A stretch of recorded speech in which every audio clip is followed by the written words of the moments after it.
নমস্কার বন্ধুরা, তোমরা সবাই কেমন আছো? আশা করি ভালোই আছো। আমিও ভালো আছি। তো এখন বাজে ঘড়িতে 5টা আর আমি উঠে পড়েছিলাম ঘরের সব কাজ মেটানোর জন্য।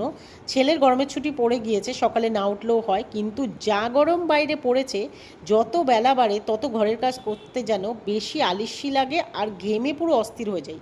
তাই আমি ভোরবেলায় উঠি, ঘরের সব কাজ মিটিয়ে রাখি, স্নান করি, পুজোও দিয়ে নিই। আর আজকে ছিল রবিবার, বর তাই বললো বাইরে থেকে পরোটা আর তরকারি নিয়ে আসি।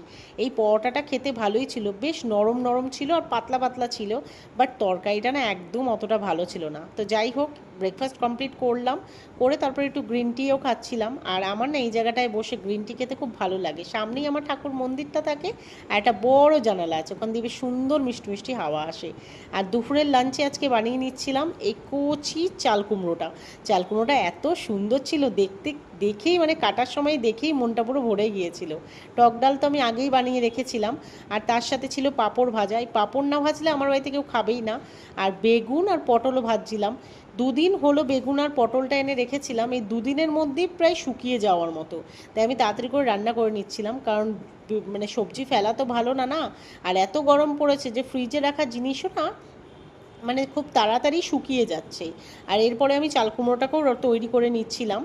আর এই চাল কুমড়োটা আজকে আমি একদম সিম্পল ওয়েতে রান্না করছি, কারণ ঘরে ছিল না চিংড়ি মাছ, আর তার সঙ্গে ঘরে মুগ ডালও ছিল না আর বড়িও ছিল না। তো যাই হোক, সামান্য কিছু বেসিক মশলা দিয়ে আমি চাল কুমড়োটা বানিয়ে নিচ্ছিলাম। আর ততক্ষণেই না আমার কাছে চলে এসেছিলো নায়কা থেকে আমি কিছু প্রোডাক্ট অর্ডার করেছিলাম, সেগুলো।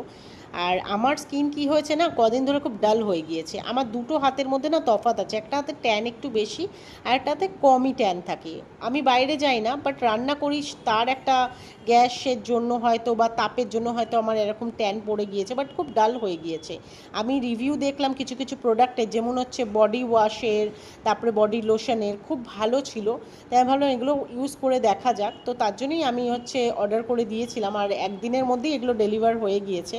আমি উইশ কেয়ার থেকে একটা বডি লোশন অর্ডার করেছিলাম, যেটা সত্যি রিভিউ খুব সুন্দর ছিল। আর ডাভের থেকে আমি একটা বডি ওয়াশ অর্ডার করেছিলাম, সেটারও রিভিউ খুব ভালো ছিল। এবার এগুলোকে তো আমার ইউজ করতে হবে মিনিমাম 6 মাস 1 বছর। এটা তো আর জাদুকাঠি না যে জাদুকাঠি ঘোরালাম আমি ঠিক হয়ে গেলাম, এরকম হয় না। এগুলোকে ইউজ করতে হবে, বাট রিভিউ খুব ভালো ছিল, তার জন্য আমি এগুলোকে অর্ডার করে নিয়েছিলাম। আর দেখো, আমি ওখানে বসে বসে রিভিউ দিচ্ছিলাম, আর এইখানে আমার এই যে তরকারি, লাউয়ের তরকারি, চাল কুমড়ো তরকারি একদম পুড়ে গিয়েছিল। তো যাই হোক, ভিডিওটা ভালো লাগলে একটা লাইক করে চ্যানেলটা সাবস্ক্রাইব।